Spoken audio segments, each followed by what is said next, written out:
Lady and the Tramp filming delayed as cast comes down with case of fleas. Troublesome 6-year-old climbs on bear at zoo, tells mother she's on top of Old Smoky. And as the kids now head back to school after break, excitement has already arrived. Ursula, a controversial guest at Career Day. A parents' group at King Triton Elementary is up in arms, or tentacles or something, curious as to whose idea it was to book Ursula as their keynote speaker for Career Day.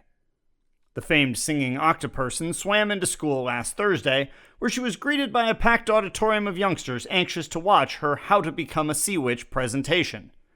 Ursula inspired the audience with tales of the joy she's gained from helping the poor unfortunate souls of her community, then moved straight into practical tips ranging from the benefit of hiring competent staff to never forgetting the importance of body language. It was the end of the presentation that drew the ire of some parents, as after a show of hands from children interested in pursuing careers in sea witchery, Flotsam and Jetsam swam down from the balcony to assist students in signing mentorship contracts. While Ursula assured the attendees that these contracts were just a longer version of the iTunes terms and conditions, some parents expressed concern after spotting her picking up a rototiller at an undersea Menards and commenting that she would soon need more space in her garden. Ursula's speech adds to a lengthy list of controversial Career Day speakers at the school.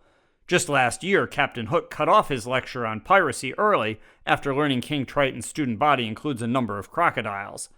Parents hope for better luck next year when SpongeBob will discuss the perks of being a fry cook. Time for a quick pause. If your New Year's resolution involves exercise, but not like intense exercise, this could be the program for you. Hey folks, it's Geppetto, and I want to talk about fitness. I know, I didn't expect me to be talking about exercise either, but, well, here we are. Believe it or not, I've wanted to try yoga for years. Problem is, I'm stiff as a board. But now I've found the answer, and you can too.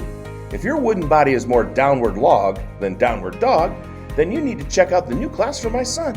It's Pinocchio Yoga, the stretching program for folks made out of 2x4s. At Pinocchio Yoga, all of the exercises are 100% oak friendly. It's safe to say you'll be seeing a lot of moves like tree and plank, as Pinocchio gets your limbs lacquered up like a fine antique.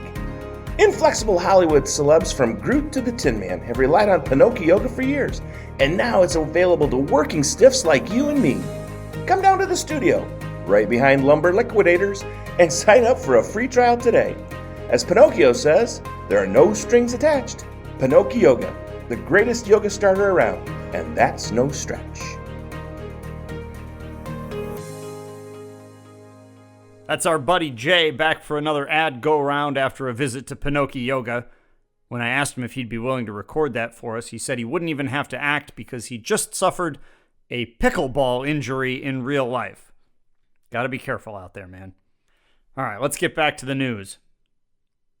Disney workshopping updated Fantasia starring Enchanted Swiffer.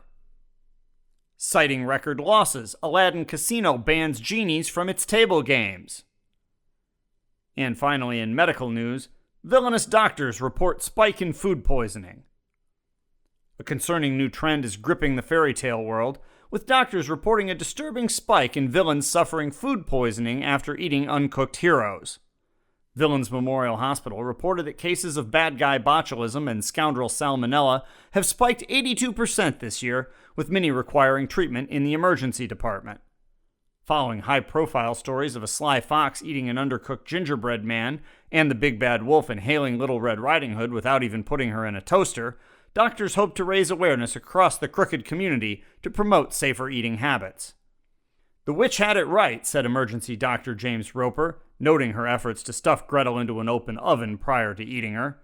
Unfortunately, when you look at the fox, the wolf, Monstro the whale, she seems to be more the exception than the rule. He did also note that while the witch was doing fine in the cooking department, her dentist would like a word or two about the whole candy house business and would be sending over a truckload of floss.